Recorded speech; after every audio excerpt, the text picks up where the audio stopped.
Here's my goal, to offer you a quick and concrete explanation as to how you can add more descriptive language to your writing. Now, you've heard this phrase before, show, don't tell, but it can be very abstract.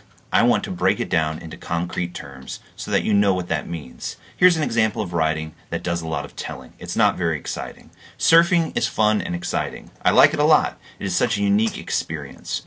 I read descriptive writing like this and I'm not very happy because there isn't much description. There's too much telling or literal language stating exactly what the writer means. There's no imagery attached. In other words, where's the picture?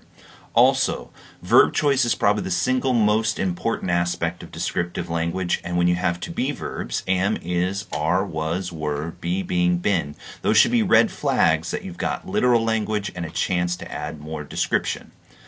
Think about your modifiers as well. Your adjectives and adverbs. These should be used sparingly in descriptive writing, and when used, they should be interesting, fun, exciting, and unique, or rather tired, overused, and again, don't have much imagery. Finally, consider the nouns. Good, concrete, specific nouns are needed, and in this case, we have surfing and experience as the most concrete, but the rest are rather general, vague pronouns.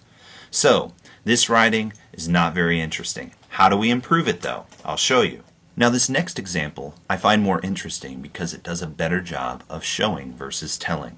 I popped out of the salty foam, my feet planted to the sticky board. My head felt like it would split apart, my smile was so big. I whooped.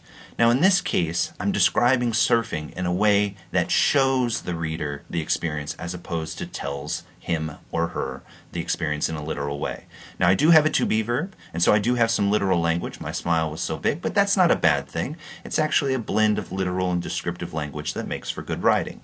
Now, remember the verb choice is the most important. Consider these: popped, planted, split, and whooped. All of these are juicy, vivid verbs because they have imagery attached. There's sight imagery, sound imagery, and even touch that are associated with those verbs, and that carries the notion of description. Also, when I use modifiers, adjectives, and adverbs, I'm going to do that sparingly, but I want them to have impact. Salty and sticky are much more unexpected and therefore more effective. Finally, considering my nouns. I want to use concrete, specific nouns and again have imagery associated with those. Foam, feet, board, and smile are more concrete. And so overall, this writing is much more interesting than my first example. In the last example, I'm going to show you how to add even more description. This last description of surfing makes me happiest because it's the most vivid and unique. I popped up, my feet gripping the tacky board. A grin wider than the horizon splashed across my face. A wild power from the ocean and from within me foamed up as I let out a long and loony whoop. Any English teacher in the world would say that this is showing, not telling. But again, why is that? It has to do with my verb choice. Popped, gripping, splashed, and foamed all have imagery attached, and a variety of imagery at that.